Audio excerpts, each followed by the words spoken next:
جو رمضان المبارک کا مہینہ بھی بغیر روزے کے گزار دیتی ہے. کہتے مولانا بغیر کھائے تو رہ سکتا ہوں لیکن گٹکے کی عادت اس لیے روزہ نہیں رکھتا, پان کی عادت اس لیے روزہ نہیں رکھتا. منافق نہ بنو. نبی کے نام پہ جان دینے کی بات کرتے ہو, نبی کے نام پہ گٹکا نہیں چھوڑ سکتے چند گھنٹے کے لیے, نبی کے نام پہ سگریٹ نہیں چھوڑ سکتے چند گھنٹوں کے لیے. اللہ اکبر. ارے عاشق تو وہ تھے جنہوں نے نبی کے کہنے پر پہلی رات کی دلہن چھوڑ کر کے جانیں قربان کی ہے.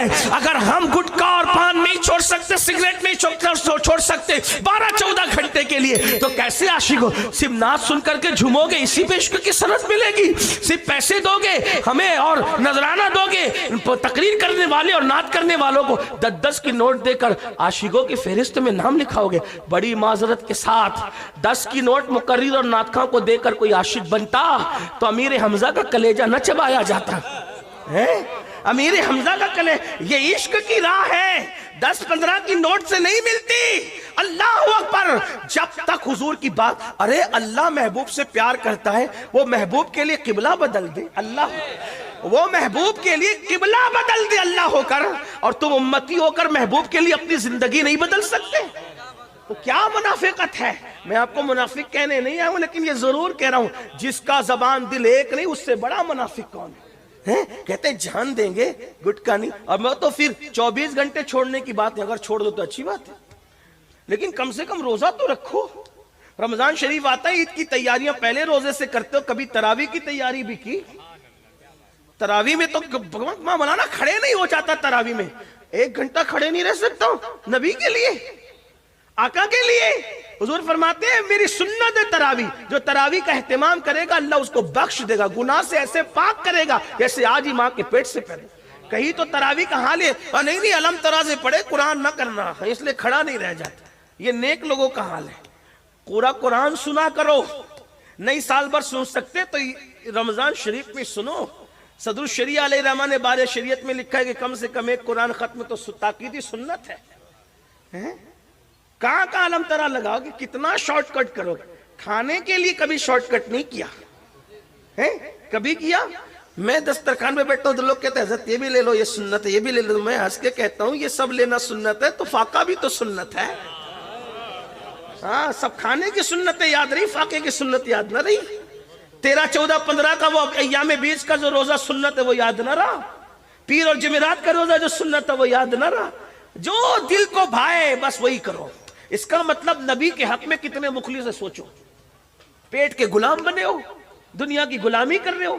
میں تو یہ کہتا ہوں جس دن یہ قوم اپنی نبی کی سچی غلام ہو جائے, یہ سارے بڑے بڑے جو تخت و تاج پہ بیٹھے تمہارے تلوے نہ چاٹے تو پھر کیا. ہاں, آپ کہتے ہیں امین القادری ایسی بات کرتا ہے تو. میں نے کہا مجھے تجربہ ہے میرے بھائی کا. کیا ہوا کہ میں نے کہا غریب نواز سچی عاشق بنے, بادشاہ قدموں میں نظر نہیں آتے. میرا خواجہ کبھی بادشاہوں کی چوکھٹ پہ نظر نہیں آیا, بادشاہ خواجہ کی چوکھٹ پہ نظر.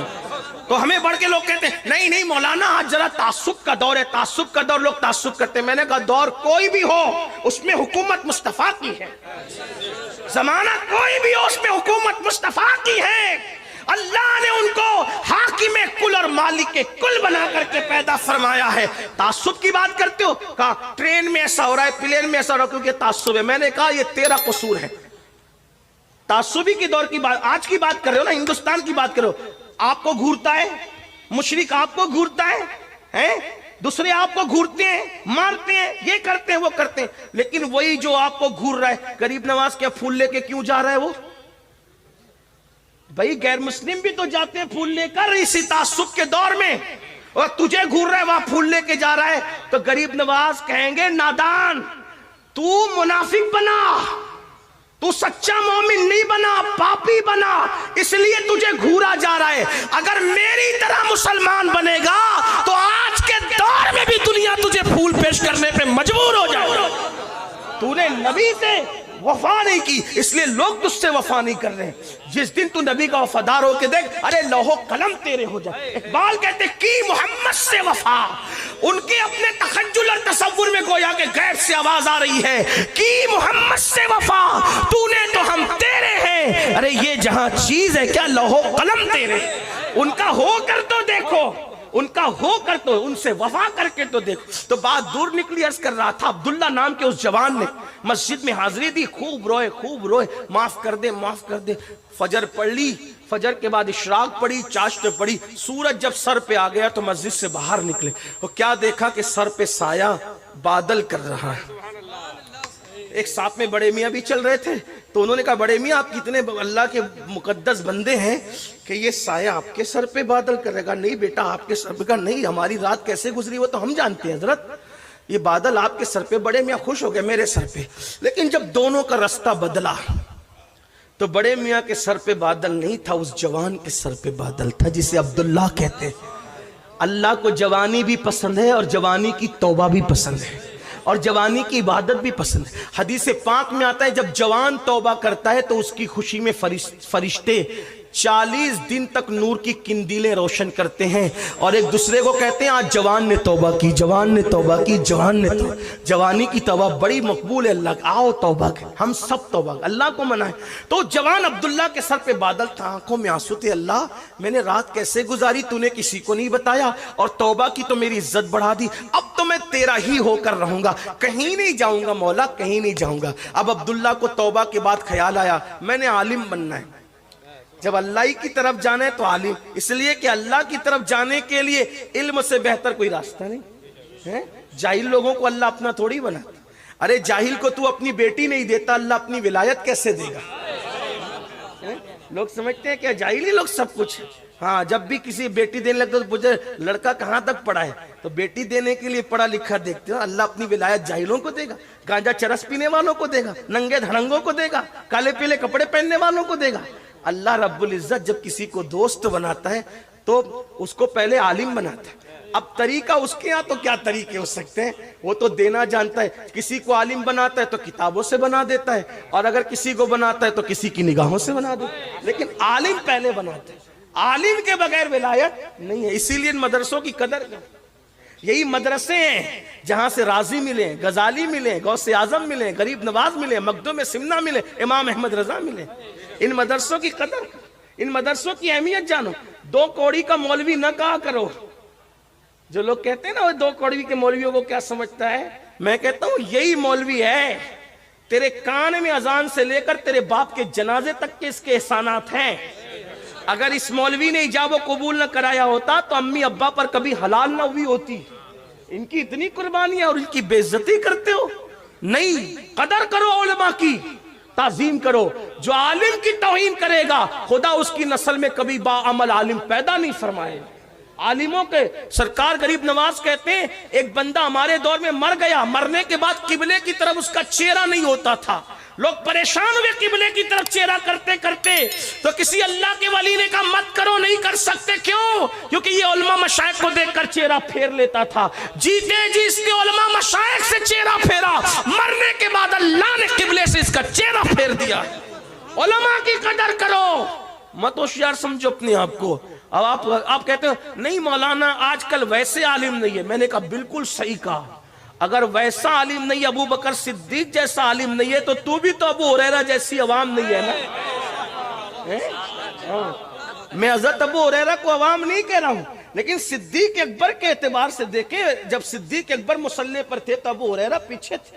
اگر ابو بکر جیسا امام ڈھونڈنے لگا ہے تو تجھے بھی تو ابو ہریرہ جیسا مقتدی بننا چاہیے نا۔ ایک بار میرے کسی دوست نے کہا کہ سید یہ بتا، میری مسجد کا امام جھوٹ بہت بولتا ہے، اس کے پیچھے نماز پڑھوں کہ نہیں پڑھوں؟ میں نے کہا اگر ابھی کچھ کہتا ہوں تو یہ میرے نام سے جا کے فتنہ کرے گا، تو میں نے کہا اگر تجھ سے کم بولتا ہے تو پڑھ لیا کر، تجھ سے کم بولتا ہے پڑھ لیا کر، زیادہ بولتا ہے تو پھر الگ بات ہے، پھر مفتی صاحب سے جا کے پوچھ لے۔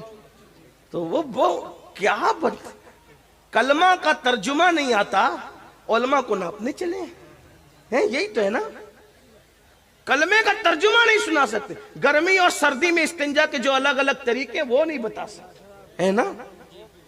لیکن علماء کے پیچھے پڑے، اس کا تو پیر نہیں ٹکتا، اس کا تو یہ نہیں ہوتا، اس کا تو وہ نہیں ہوتا۔ اللہ کے بندو، اصلاح کرنے کا طریقہ ہے، کیسے کریں؟ میں نے کہا امام حسن امام حسین سے سیکھیں۔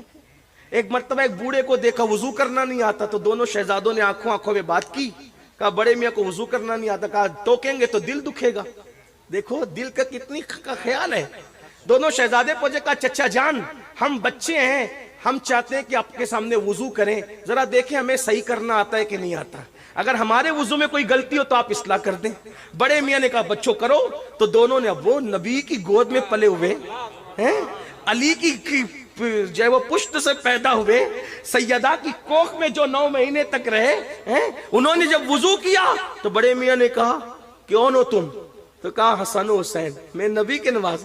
پیشانی چوم کے رونے لگے، کہا شہزادو تم سے کہاں غلطی ہو سکتی، غلطی تو میرے وضو میں تھی، کتنے خوبصورت انداز میں تم نے میری اصلاح کی۔ اصلاح کے طریقے ہوتے میرے بھائی، ہنگامہ نہ کیا کرو۔ مولانا نے سکے، ہم مولانا بھی تو انسان ہے میرے بھائی، اس کو معصوم کیوں سمجھتے ہو؟ کیا ہوگا اصلاح کے طریقے ہوتے۔ طالب علم نے کیا اصلاح کے، مولانا بازار میں دیکھیں، مولانا آپ بازار میں، جب رسول اللہ بازار جا سکتے ہیں مولانا نہیں جا سکتا۔ مولانا اپنی بیوی کو بائک پہ لے کے گھوم رہے ہیں، کیا ہو گیا؟ قیامت آ گئی، بیوی کو تو اپنی بیوی کو لے کے گھوم سکتا ہے، مولانا کی بیوی کا دل نہیں ہے۔ جب رسول اللہ اپنی سواری پر اپنی زوجہ کو بٹھا سکتے ہیں، مولانا اپنی بیوی کو اپنی سواری پہ نہیں بٹھا سکتا۔ کیا دقیانوسیت ہے! اپنا مذہب جتنا انجوائے کی اجازت دیتا ہے، کسی مذہب میں اتنے انجوائے کی اجازت ہے ہی نہیں۔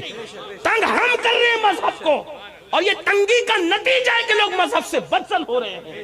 ورنہ جتنا ہمارے مذہب میں رسول اللہ نے اپنی ازواج کو اپنی سواری پہ بٹھایا۔ ام المومنین حضرت صفیہ کہتی ہیں مجھے تو نیند آتی تھی تو حضور ہاتھ کا سہارا دے کر کے یوں روک کر کہتے تھے صفیہ صبر کرو منزل قریب آنے والی۔ اور ہم کہتے ہیں مولانا بیوی کو بائک پہ لے گھوم رہا ہے، مولانا کی بیوی کا دل نہیں، مولانا کا دل، وہ مولانا بن کر کے اس نے غلطی کر دیا کیا؟ ایسا نہ کرو، جیو، جینے دو، دین پڑھو، مذہب پڑھو۔ یہ جہالت کی وادیوں کی نحوست ہے کہ ہر چیز پر اعتراض کر رہے ہو۔ علم کے میدان میں قدم رکھو گے تب پتا چلے گا علم میں کتنی وسعت ہے، میدان اسلام میں کتنے انجوائے کی اجازت ہے۔ تو بہرحال بات ختم کر رہا تھا، باتیں نکلتی چلی گئی۔ کیا عرض کر رہا تھا کہ عبداللہ نے سوچا میں نے توبہ تو کر لی ہے، میں نے عالم بننا ہے، متقی بننا ہے، پرہیزگار بننا ہے۔ اب عالم بننے کے لیے استاد ڈھونڈنے نکلے، تو جب نیت اچھی ہوتی ہے تو اللہ کی مدد بھی آتی ہے۔ عالم بننے کے لیے استاد ڈھونڈا تو امام اعظم ابو حنیفہ جیسا استاد مل گیا، اور پھر وہی عبداللہ کئی لاکھ حدیثوں کے حافظ ہوئے، امیر المومنین فی الحدیث کہلائے، صوفیہ میں شیخ المشائخ کہلائے، اللہ اکبر، فقہ میں امام الفقہ کہلائے۔ اسی عبداللہ کو دنیا حضرت عبداللہ ابن مبارک کے نام سے جانتی ہے، اور امام اعظم کہا کرتے تھے اگر قیامت میں اللہ پوچھے گا نعمان تو میرے لیے دنیا سے کیا لایا ہے، تو میں اپنی نجات کے لیے عبداللہ ابن مبارک کو پیش کر دوں گا۔ اندازہ کریں پہلے کی زندگی کیسے اور توبہ کے بعد کی زندگی کیسے۔ آؤ ہم بھی توبہ کریں، سچی توبہ کریں گے۔ توبہ میں بھی اور آپ بھی سب کریں گے، لیکن صبح سے زندگی بدلیں گے۔ کتنے لوگ بدلیں گے؟ سبحان اللہ۔ ہاں